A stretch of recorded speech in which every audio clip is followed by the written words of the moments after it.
اعوذ باللہ السمیع العلیم من الشیطان الرجیم من حمزہ ونفخہ ونفثہ بسم اللہ الرحمن الرحیم ربی یسر ولا تعسر وتمم بالخیر ربی زدنی علما وکیف یحکمونک وعندہم التوراۃ فیہا حکم اللہ ثم یتولون من بعد ذلک وما اولئک بالمؤمنین۔ یہ آیت نمبر 43 ہے، 43 سورہ مائدہ چھٹا سپارہ۔ اور وہ تم سے یعنی آپ صلی اللہ علیہ وآلہ وسلم سے کیوں کر فیصلہ چاہیں گے، یعنی ان کی فیصلہ آپ سے کروانے کی کیا وجہ ہو سکتی ہے، کیوں کر چاہیں گے؟ حالانکہ یہ واو حالیہ ہے، حالانکہ ان کے پاس توریت ہے، تورات شریف ان کے پاس تھی نا، جس میں اللہ کا حکم موجود ہے، جس میں اللہ کا حکم موجود ہے۔ یعنی دیکھیے پیچھے جو ہم نے آیات پڑھی تھی اس سے اس کا ربط دیکھیے۔ بائیں ہما کیا مطلب؟ یعنی پھر بھی وہ اس سے منہ موڑتے ہیں، پھر بھی وہ اس سے اعراض کرتے ہیں، ٹھیک ہے، اس کے خلاف کرتے ہیں۔ یہاں ترجمہ ہے بائیں ہما، اسی سے منہ پھیرتے ہیں اور وہ ایمان لانے والے نہیں، اور وہ ایمان والے نہیں ہیں، وہ ایمان والے نہیں ہیں۔ اب یہاں پر کتنے سارے ہمارے لیے اسباق یہاں موجود ہیں، کتنے سبق موجود ہیں۔ کیوں؟ اس لیے کہ آج ہم اپنے عمل پر غور کریں۔ ہماری پوری قوم کا، صرف ہمارا نہیں، پوری قوم کا دعویٰ ہے کہ قرآن اللہ کی کتاب ہے، لیکن پھر بھی معاملات کیا ہیں دیکھے جا سکتے ہیں کھلی ہوئی آنکھوں سے۔ فرمایا اللہ نے وَكَيْفَ يُحَكِّمُونَكَ، یہاں ان کی آپ کہہ سکتے ہیں کہ بے علمی یا جہالت یا دشمنی کا بیان ہے کہ وہ جانتے ہیں کہ جو مقدمہ وہ آپ کے پاس لا رہے ہیں اس کا فیصلہ تورات میں موجود ہے، پھر بھی آپ کے پاس اس لیے مقدمہ لاتے ہیں کہ شاید آپ کا فیصلہ تورات کی بنسبت کچھ ان کے مطابق ہو، ان کی خواہش کے مطابق ہو، کوئی ہلکا پھلکا سا فیصلہ ہو۔ تو یہاں پر اظہار تعجب کیا جا رہا ہے کہ یہ لوگ آپ کے پاس دوڑ کر کیوں آتے ہیں؟ اگر آپ سے فرمان الہی کے مطابق ہی فیصلہ کرانا ان کا مقصد ہے، مقصود ہے، تو پھر یہاں آنے کی زحمت کیوں اٹھاتے ہیں؟ ان کے پاس تورات ہے، اس میں احکام الہی موجود ہیں، اس کے مطابق فیصلہ کر لیا کریں گے۔ یہاں پر کیا ہے؟ یہاں اشارہ کیا گیا ہے۔ میں اور آپ بھی غور کریں، اس آیت کو کسی دوسرے پر فٹ کر کے اور اپنی جان نہ چھڑائیں، میں اور آپ بھی غور کریں۔ یہاں اس بات کی طرف اشارہ ہے کہ جیسے وہ لوگ قرآن کو نہیں مانتے، ایسے ہی تورات پر بھی ان کا ایمان نہیں، صرف اپنی قوم کو دھوکہ دینے کے لیے وہ تورات شریف کا سہارا لیے ہوئے ہیں۔ وہ صرف اور صرف کیا کر رہے ہیں؟ دھوکہ دے رہے ہیں، جیسے آج ہمارے یہاں لوگ دھوکہ دے رہے ہیں، قرآن کو ماننے کا صرف زبانی دعویٰ کر کے لوگوں کو دھوکہ دے رہے ہیں کہ وہ قرآن کو مانتے ہیں، قرآن پر ایمان رکھتے ہیں، قرآن پر یقین رکھتے ہیں اور قرآن کے فیصلے کو قبول کرتے ہیں۔ یہ صرف اور صرف دعویٰ اور دھوکہ ہے۔ غور کرو، ایمان نہیں ہے، یقین نہیں ہے، صرف دعویٰ ہے۔ اگر یقین ہوتا تو اس کے مطابق فیصلے بھی ہوتے، لیکن نہیں ہو رہے ہیں۔ اکثر لوگوں کا حال یہ ہے کہ وہ اپنی غرض کے بندے ہیں، اپنی خواہش، اپنی خود پسندی کے بندے ہیں، اللہ کے حکم کے بندے بننے کو تیار نہیں ہیں، ورنہ ایسا نہ کرتے۔ جب آپ صلی اللہ علیہ وآلہ وسلم کا فیصلہ بھی وہی ہوتا ہے جو تورات شریف کا ہوتا ہے، تو وہ اسے ماننے سے انکار کر دیتے ہیں، جیسے آج کے کلمہ گو، اگرچہ وہ زبان سے انکار نہ بھی کریں، اپنے عمل سے انکار کر دیتے ہیں، نہیں مانتے، اور بسا اوقات اپنے زبان سے بھی انکار کر دیتے ہیں۔ غور کیجئے اپنے عمل پر، اور پھر غور کیجئے اپنے ایمان پر، اور پھر غور کیجئے اپنے مسلمان ہونے پر، کہیں اپنے آپ کو آپ دھوکہ تو نہیں دے رہے ہیں؟ اور اس دھوکے کے پیچھے مقصد حیات صرف دنیا کا فائدہ، صرف دنیا کا حصول ہو۔ اللہ ہم سب کی حفاظت فرمائے، اور بے شک اللہ محافظ ہے۔ اللہ تعالیٰ تو بچانے والی ذات وہی ہے، لیکن ہم خود تو اپنے آپ کو بچائیں۔ پیچھے آیات ہم نے رجم کے بارے میں پڑھی تھی نا، کہ تورات میں موجود ہے وہ بات۔ حدیث کے ذریعے سے ہم نے آپ کو وہ بات بتائی تھی شان نزول. حالانکہ ان کے پاس تورات ہے جس میں اللہ کا حکم موجود ہے. کہ کون سا حکم موجود ہے؟ رجم کا حکم موجود ہے نا، یہی بات ہو رہی ہے.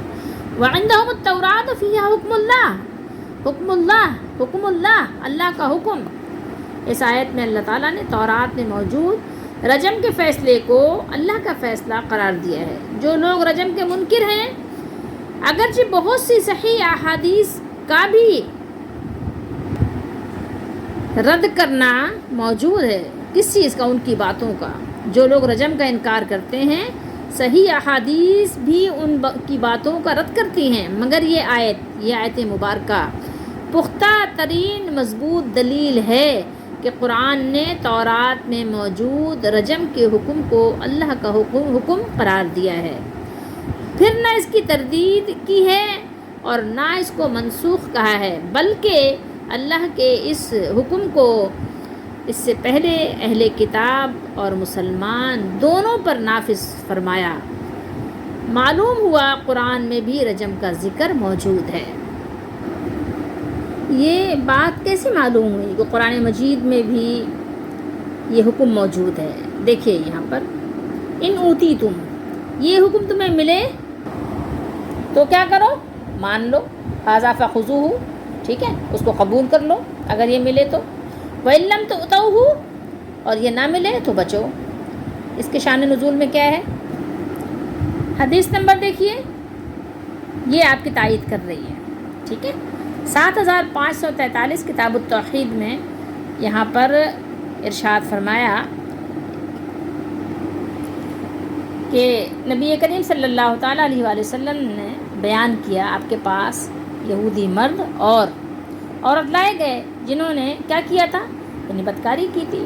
آپ صلی اللہ علیہ وسلم نے یہودیوں سے پوچھا تم ان کے ساتھ کیا کرتے ہو؟ انہوں نے کہا کہ ہم ان کا منہ کالا کر کے انہیں رسوا کرتے ہیں.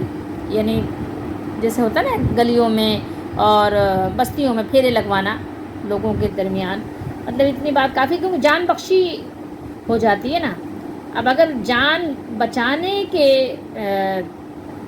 لحاظ سے اگر صرف انسان کو منہ کالا کر کے پھیر دیا جائے، گلیوں میں پھیرا لگوا دیا جائے یا گدھے پہ بٹھا دیا جائے تو وہ ہلکی سزا ہو گئی نا، جان تو بچ گئی نا. کم از کم رسوائی تو ہوئی لیکن جان تو بچ گئی.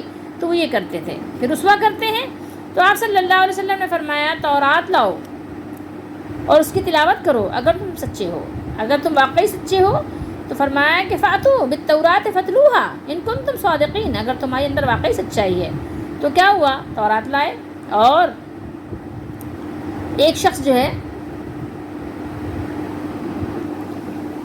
جس پر وہ لوگ مطمئن تھے، جس کو معلوم تھا کہ ہاں یہ انہی کے مطابق کام کرے گا، انہی کا یعنی چیلا ہے، تو کہا کہ اس کو جو ہے پڑھو.